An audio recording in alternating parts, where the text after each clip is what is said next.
Antes de mais nada, eu queria dizer para quem chegou agora, para quem está nos vendo, essa revista é um grande projeto, como eu disse, em construção, e ele é um desejo nosso de criar novas brechas, novas fendas, não é? Dentro desse quadro que está colocado, não só do ponto de vista do vírus, né, da pandemia, mas também de um vírus que parece que está contaminando há mais tempo, não é? A ideia de sonho, a ideia da sensibilidade, um olhar de maior inteligência, não é? Alguma coisa que está construindo uma sombra um pouco incômoda, indigesta, não só no planeta, mas também nesse país.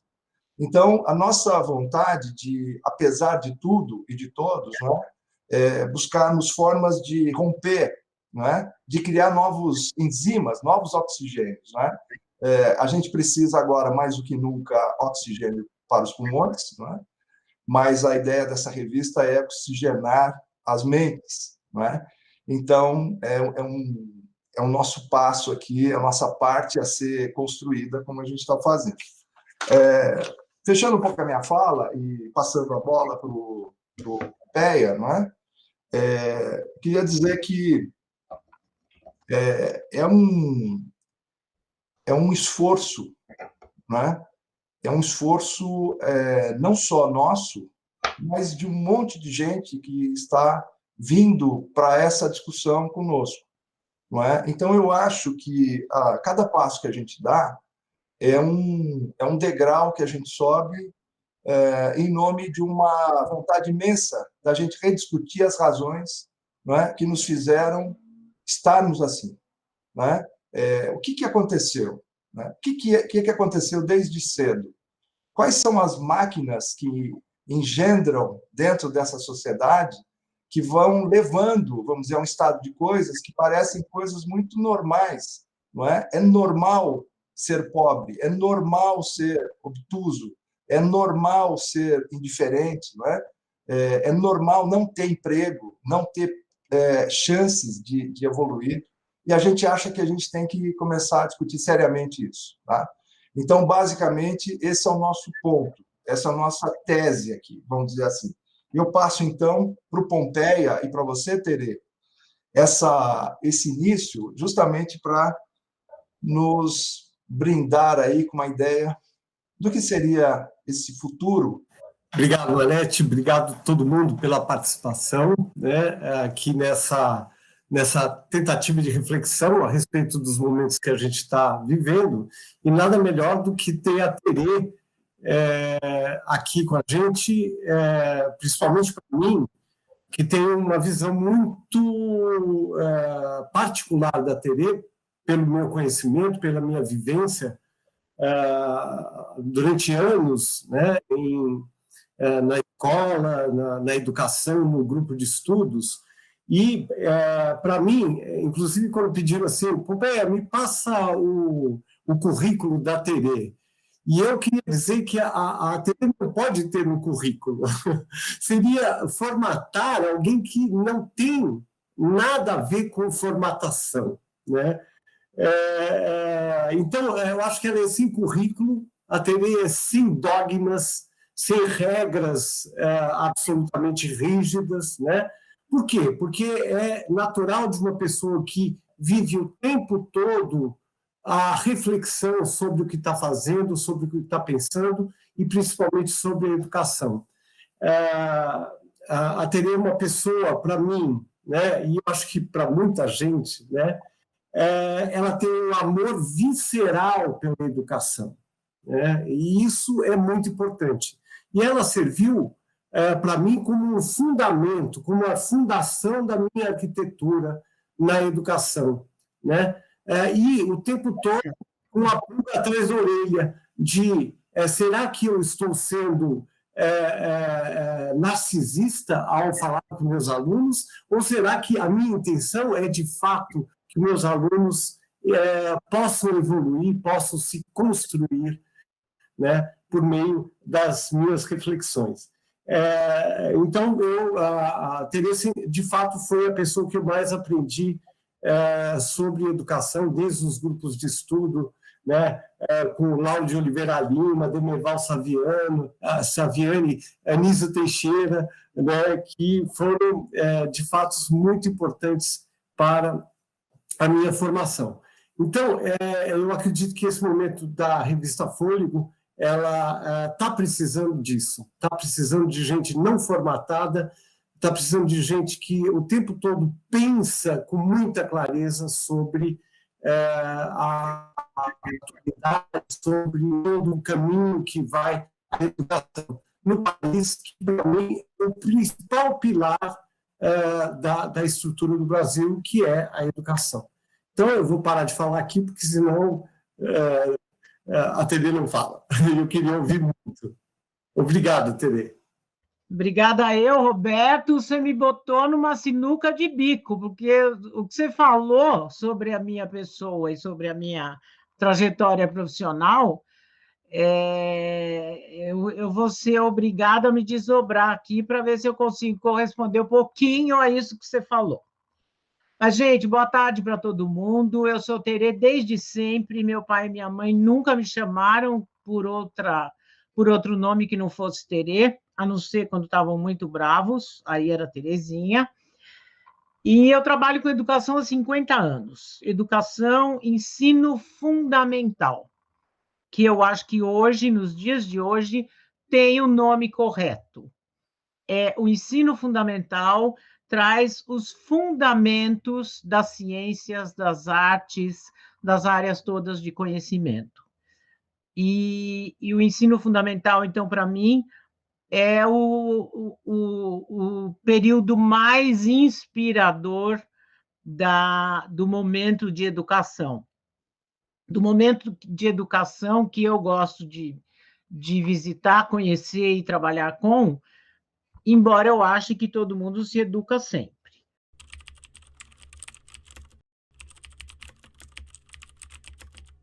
A primeira coisa que eu quero dizer para vocês é que é muito difícil se fazer um exercício para se falar de futuro, porque neste momento eu acho que a coisa mais importante da nossa vida chama-se sustentabilidade, né? Sustentar a própria existência, ou seja, permanecermos vivos por enquanto.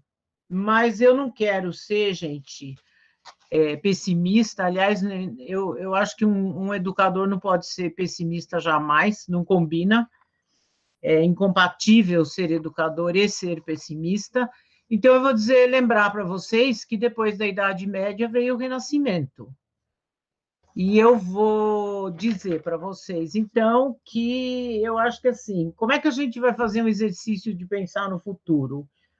O meu caminho, o caminho que eu entendo, é o caminho de reafirmar valores perenes, valores eternos, valores que estão absolutamente relacionados à educação para mim, porque é a minha área de atuação, e eu quero compartilhar isso com vocês. Eu vou começar falando e peço que vocês me interrompam quando vocês quiserem, para fazer alguma pergunta ou algum comentário.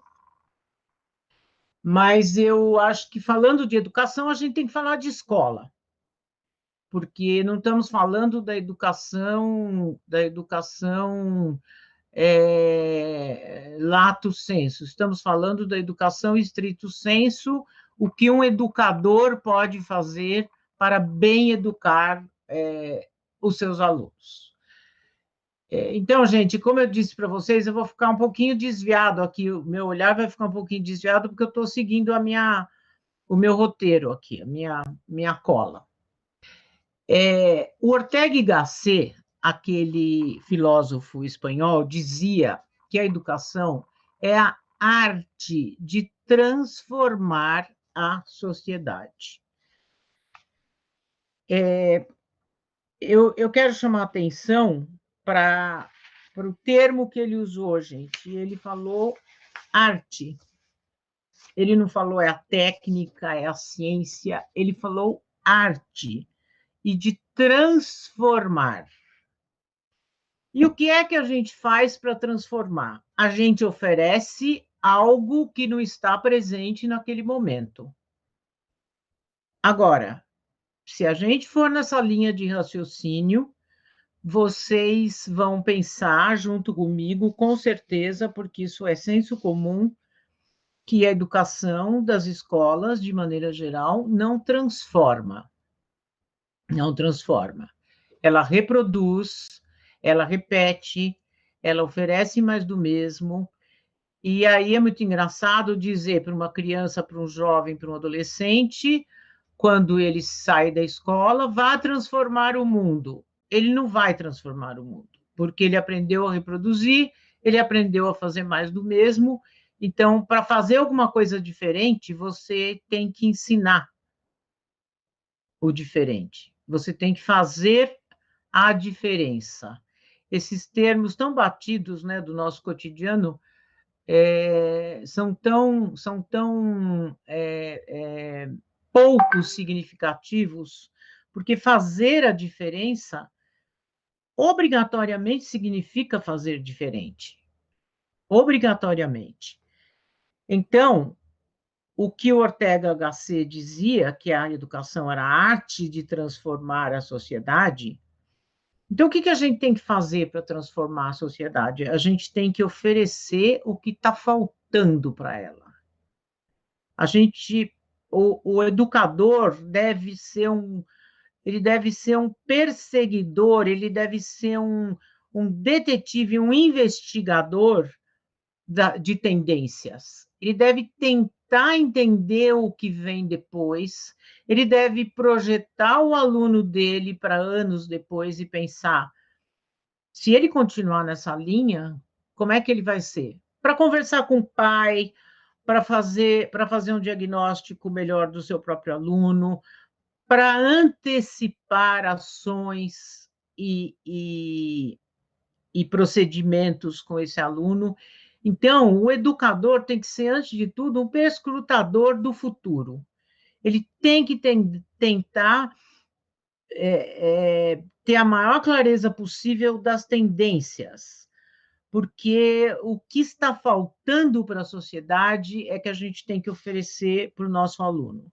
E o que está faltando, pensando bastante no início da conversa, no que o Cláudio trouxe na apresentação, e o que está faltando para a sociedade? Está faltando convivência, está faltando tolerância, está faltando respeito. Lembrem-se que respeito vem de respectum, olhar para trás. Respeito é olhar para trás. É esperar aquele que ficou lá atrás. Ou é olhar para o passado, o que vocês queiram. Mas a convivência, o respeito, a tolerância, a aceitação do diferente, o reconhecimento do outro, eu chamo a atenção para o reconhecimento, porque eu conheço o outro. O outro do outro sou eu. Eu sou o outro de alguém.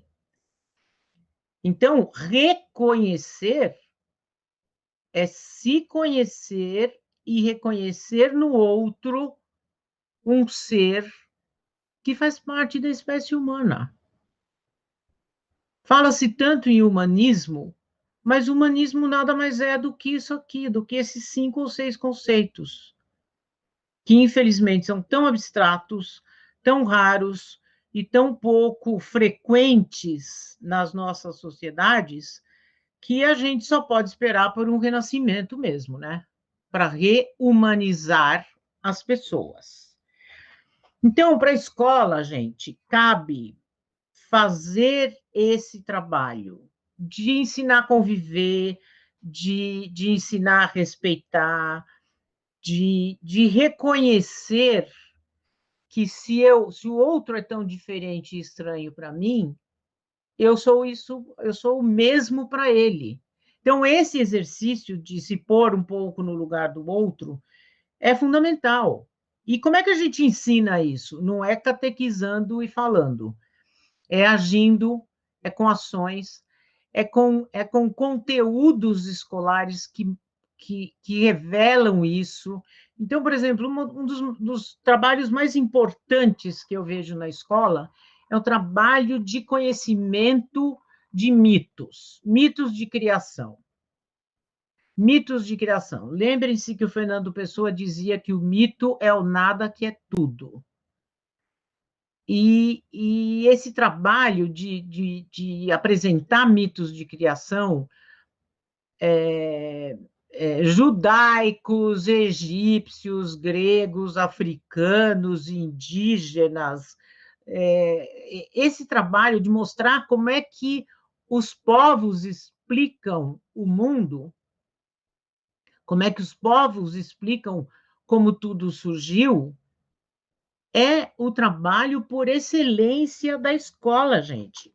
A escola precisa apresentar a cultura, né? E a cultura o domínio da cultura é o diferente. O domínio da cultura é o diferente, né? A gente tem na nossa cultura uma coisa, eu vou citar aqui o Paulo Freire, que é muito bonito esse exemplo que ele dá. Ele fala: olha, a flor no jardim é natureza, a flor no vaso é cultura. Cultura é algo que pertence a um grupo, a uma comunidade, a uma sociedade, que é muito diferente da outra, e da outra, e da outra, e da outra. Então, vocês vão.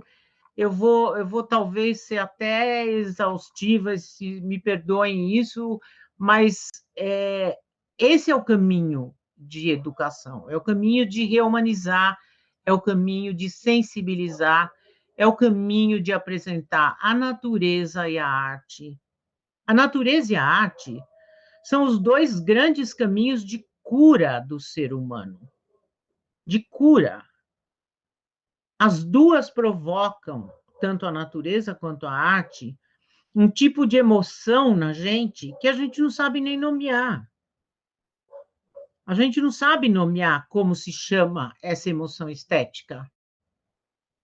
De ver uma ventania, de ver um bosque, de ver um mar revolto, ou de ouvir uma obra de Mozart, ou de ver um quadro de um pintor de que a gente goste muito, ou de ler uma página da literatura. Então, a escola é lugar de se virar gente, entre muitas aspas, de virar ser humano.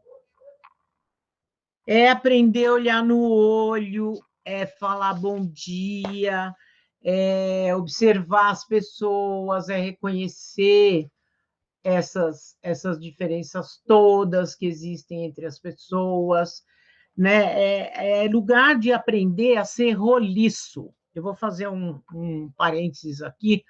Meu pai tinha um caseiro no sítio que meu pai perguntava: seu Eupídio, o senhor sabe fazer cerca? Sei, seu Bilô, eu sou roliço. O senhor sabe fazer galinheiro? Sei. Eu sei plantar, eu sei fazer isso, eu sei fazer aquilo. Eu sou roliço. É isso que a gente tem que ensinar, gente. Que rola, é um ser que flui, é um ser que anda, que percorre, que não fica no gueto, que não fica trancado. É isso que a gente tem que ensinar para os nossos alunos, né? Eu não acredito que a educação possa mudar o mundo, mas ela pode perfeitamente mudar as pessoas que estão à nossa volta. Ela pode certamente fazer uma pequena revolução à nossa volta. Eu gosto demais de uma educadora argentina que se chama Sara Paim. Eu acho que a Sara Paim ainda é viva. Ela morava em Paris, ela estava muito velhinha ultimamente. Vocês me desculpem, mas a pandemia me tornou um pouco desconectada. Então, eu não sei se a Sara Paim ainda é viva ou não. Espero que seja. Mas o Jornal da Tarde, nos anos 80, fez uma entrevista com a Sarah Paim e perguntou para ela, professora, como é que é a escola do futuro? E ela falou, a escola do futuro é a casa da avó, onde se aprende, onde se brinca, onde se sente o cheiro da comida sendo preparada, ganha um abraço se fizer a coisa certa, ganha um croque na cabeça se fizer a coisa errada. O que a Sarah Paim está dizendo com isso, gente? Ela está dizendo que a escola do futuro é um lugar onde se pratica o desenvolvimento, a promoção do ser humano, a promoção do ser humano, mover a favor, promoção. Ela está dizendo que é um lugar onde existe saber, prazer, amor e lei. É isso que ela está dizendo com é a casa da avó. É aquela velha educação daquelas pessoas que faziam comida orgânica muito antes de saber que aquilo era comida orgânica. Essa volta para alguns momentos da nossa civilização, da nossa cultura, ela tem que ser promovida. E ela tem que ser promovida por quem? Pela escola, gente. Pela escola. Então, bom, então eu fiz para vocês, eu dei para vocês uma pincelada sobre o que é a escola como formadora. Eu vou voltar para esse tema, mas eu quero falar um pouco agora sobre termos em termos de aprendizagem acadêmica. Em termos de aprendizagem acadêmica, o que é uma boa escola? Para mim, nos dias de hoje, com tudo que se conhece de tecnologia, com tudo que se conhece de fontes onde se pode buscar informação, não é um lugar de ficar transmitindo informação. É muito mais, para mim, uma usina, uma fábrica de ideias, de experiências, de objetos, de experimentos. O Roberto está mostrando algumas imagens da Ágora. É um lugar de pôr a mão na massa, sim, é um lugar de sentir o que está fazendo, como dizia Confúcio, o que eu faço, eu guardo. O que eu aprendo, eu esqueço, mas o que eu faço, eu guardo. Então, é um espaço do artesão, é um espaço mais de perguntar do que de responder, aprender a perguntar. É um lugar, voltando para esse conceito, onde se põe muitas minhocas vivas na cabeça dos alunos. É um lugar onde o professor pergunta: gente, para onde a gente vai a partir desse ponto? É um lugar onde se ajuda o aluno a ver a área de estudo a partir de outras janelas. É onde se põe luz nos cantos mais obscuros do conhecimento. Então, deslocar o trabalho dos modelos tradicionais reaviva a curiosidade, ressignifica a relação professor e aluno, que é desgastada pelo cotidiano. Então, fazer de outra maneira reconecta o aluno à própria participação nas aulas e estabelece e mantém uma tensão produtiva na atividade. Estar minimamente tenso, um pouco daquele friozinho na barriga, da boa experiência, é muito importante. É estar vivo. É estar vivo. É não estar passivo, como gosta a escola tradicional.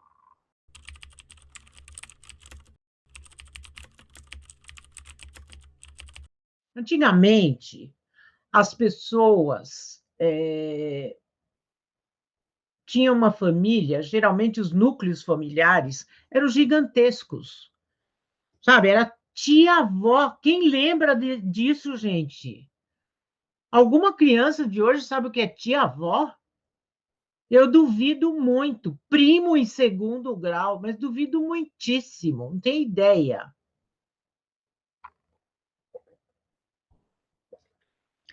Então, os núcleos familiares eram muito estendidos. A pessoa olhava para o primo mais velho ou para a tia, estou falando agora da minha experiência pessoal, e falava: quando eu crescer, eu quero ser como essa pessoa. Então, você começava a desenvolver o seu projeto de futuro a partir daquele momento. As pessoas eram muito diferentes entre si, brigavam, brincavam. Eu, que sou de família de origem italiana, muita briga, muito grito, muito canto, muito vinho, muito abraço, muito choro. Então, as festas eram intensas, e nessa possibilidade, você ia fazendo uma leitura das pessoas à sua volta e vendo quão diferentes elas eram. Um outro aspecto muito importante, além desse núcleo mais expandido, mais numeroso da família, era a brincadeira na rua. Você ia brincar na rua, eu morava na rua Homem de Melo, nas Perdizes, e eu brincava na rua, gente. Eu brincava na rua, eu morava naquela parte que, subindo a Monte Alegre, entre a esquerda, tem uma ladeira para o Pacaembu. Não passava carro, então você ia brincar na rua, você via a mãe do fulano mais brava, você via outra mãe mais boazinha, você entrava na casa do amigo, você via que a sua família não era a referência absoluta de modelo de família. Nossa, pode-se ser pai dessa maneira ou ser mãe desse jeito? Pode-se ser filho desse outro jeito? Então, quando você entrava na escola, você já tinha essa alfabetização social garantida. Você não era um analfabeto social.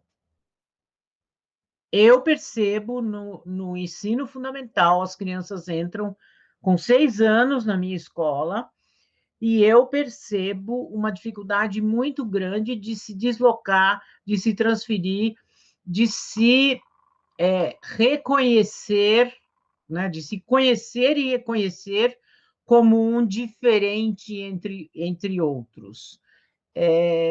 Eu acho as crianças são analfabetas sociais quando elas entram na escola hoje. Então, toda essa riqueza de conhecimento humano, de know-how, de como funcionam as pessoas e como se pode ser, de modelos e referências, a escola precisa oferecer, ela precisa ter um tempo e ter um espaço para as pessoas se conhecerem, porque isso é uma das coisas que está faltando muito na sociedade, muitíssimo, né? Então, a escola é um lugar de proporcionar experiências mais intensas, experiências mais significativas, espaços mais convergentes. Gente, experiência não é saber, não é informação. Experiência é alguma coisa que forma, que transforma a gente. Ou faz parte da nossa formação, ou faz parte da nossa transformação. E experiências significativas são muito raras na vida das crianças. Então, a escola tem que oferecer isso. A escola tradicional, de maneira geral, essa estrutura escolar, ela não abre espaço para um aluno virar gente, tornar-se pessoa, que é o nome de uma obra super importante que foi muito influente quando eu estudava. Carl Rogers, um psicólogo americano, que escreveu Tornar-se Pessoa, virar gente. A escola precisa ser esse espaço. Ela precisa ser um espaço de valorização dessa formação do ser humano, gente. Onde é que nós vamos formar ser humano? Onde vão se formar as pessoas? No shopping? No playground? Com a babá? Nada contra a babá, mas acho que não, né? Acho que não.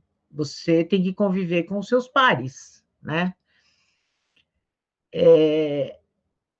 A escola tradicional, ela consolida, gente, esse individualismo de que o Cláudio falou lá atrás, essa pobreza do espírito humano, né? Isso tudo que o Roberto persegue, que eu sei, e que com certeza vocês todos compartilham dessa busca, né? A escola tradicional, gente, é ela que constrói o caminho, é ela que pavimenta o caminho dessas multidões solitárias que estão nas mídias online. É a escola que abre espaço para isso. Vamos competir. Você é C mais, você é A mais, você é mais rico, meu carro é não sei o quê, meu pai. Isso não é conversa de criança. Isso não é conversa de gente que está se formando. Eu tenho, eu tenho. Então, e onde é que essas crianças vão conviver para aprender a ser gente? Se não for no espaço escolar? Então, a escola tradicional é ela que constrói, é ela que constrói. Olha, tem um estudo dos anos 70 que foi feito em vários países da Europa, que mostrava com muita clareza, isso me impressionou muito na época, mostrava com muita clareza o triângulo formador, influenciador da formação de uma criança. Óbvio que o vértice principal era a família, o segundo vértice era a casa dele, a casa física, espaço físico, o lugar que ele tinha para estudar, o lugar que ele tinha para brincar, o lugar que ele tinha para comer, o lugar que ele tinha para conviver. E o terceiro era a escola. Nós não podemos influenciar o espaço físico da casa e nem interferir na dinâmica familiar. Então, o que nós podemos fazer para refinar os espíritos, para humanizar essas crianças, para abrir o espaço para construir a individualidade em contraposição ao individualismo? Porque não pensem que os individualistas são indivíduos com uma individualidade bem estabelecida. Não, eles são frágeis. Eles são frágeis, eles desmontam com muita facilidade. O déspota, o individualista exacerbado, ele é medroso, porque como ele não conhece o outro, como ele não tem essa convivência, como ele não teve essa oportunidade, o outro é uma ameaça. O outro é uma ameaça. Então, construir a individualidade, ajudar o nosso aluno a saber quem ele é. Eu vou fazer uma interrupção aqui para contar uma história muito rápida. Eu tive um aluno na escola, muitos anos atrás. E ele entrou e o irmão dele já estava numa série bem mais avançada e o irmão era o ídolo dele. O irmão acho que era 4 anos mais velho que ele, era muito mais alto e, enfim, era o ídolo dele. E ele, no primeiro dia de aula, esse menino, ele foi lá e perguntou para o irmão: você acha que o fulano, que era um menino de uma série mais adiantada, ele é capaz de bater em você? Aí o irmão falou assim: como assim? Ele falou: ele consegue bater em você? Ele falou: claro que sim. Ele está na 8ª série ou no ano, eu estou na 6ª. Aí ele foi lá e pegou um punhado daquelas ferpazinhas que tem o pinheiro, que lá na escola eles chamam de feno. Aquela folhagenzinha, Parece um piaçava que cai do pinheiro e jogou no rosto desse menino mais velho. E o menino foi falar comigo, falou, Terê, esse moleque do nada está entrando na escola hoje, jogou um monte de feno em mim, eu não fiz nada para ele. Aí eu chamei o menino, ele já veio com o olho lacrimejando. Eu falei, fulano, ele era muito novinho, tinha 6 anos. Por que você fez isso? Ele falou assim, porque eu soube que ele consegue bater no meu irmão. Uai, e daí? Me deu uma raivinha. Aí eu falei, se deu raivinha, todo mundo tem raivinha. Mas você não pode ir atacando os outros porque você tem raivinha. Você tem que controlar a sua raivinha. Então, olha a transparência do sentimento humano. É esse espaço que tem que existir dentro do espaço escolar para se construir essa individualidade que aceita a diversidade, é tolerante, né? Não adianta fazer discurso sobre isso, é na ação que a criança aprende. Nós vamos falar um pouco sobre brincar depois, porque eu acho que é muito importante. A criança brinca, como dizia Piaget, a criança explica o homem. Ela refaz caminhos ou ela perfaz caminhos que o homem já percorreu em tempos passados, né?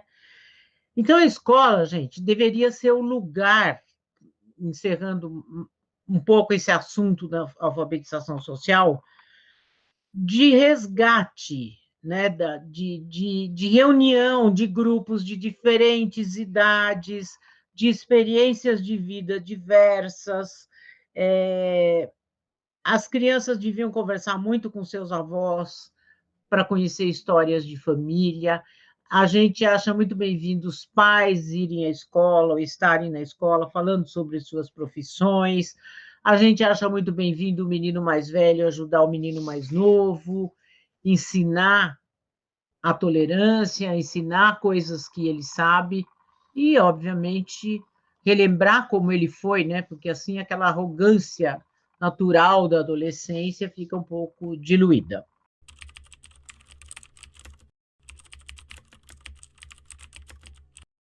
Indo agora para a ideia de natureza e arte, né? Esses dois grandes canais de reconexão do ser humano com a sua humanidade, eles promovem em nós, como eu disse, essa emoção que não tem nome, né? Um céu estrelado, um mar, uma montanha, uma flor, um passarinho, esses são maravilhamentos. A tempestade nos dá medo, mas é aquele medo do frio na barriga, é a experiência, né, que traz esse tipo de emoção, né? Uma pintura, um livro, uma história, uma música também podem provocar essas mesmas experiências. O maravilhamento ou esse frio na barriga, o medo, o suspense. Então, quando eu estou em contato com a arte, por exemplo, eu vivo outras vidas, eu vejo outras imagens, eu penso, eu sonho, eu vou para além da minha vida, da minha própria paisagem, né? Eu expando, eu amplio os meus sentidos, eu amplio os meus pensamentos, as minhas emoções. Eu me transporto para outro ser humano, me ponho no lugar eu me transporto para outro lugar, eu me transporto para outro tempo. Então, a arte e a natureza mexem conosco, com a nossa humanidade, de maneira muito singular, muito própria e, eu diria, essencial. Essencial. Bom, gente, desculpa, eu estou sempre aqui retomando as minhas colinhas, o meu roteiro.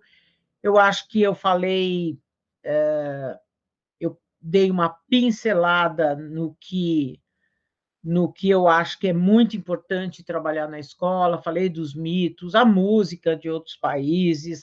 Então, essa multiplicidade, esse estranhamento, são eles que constroem o respeito à diferença, ao que não se parece comigo, né? E eu acho que o professor tem uma tarefa fundamental na construção disso tudo.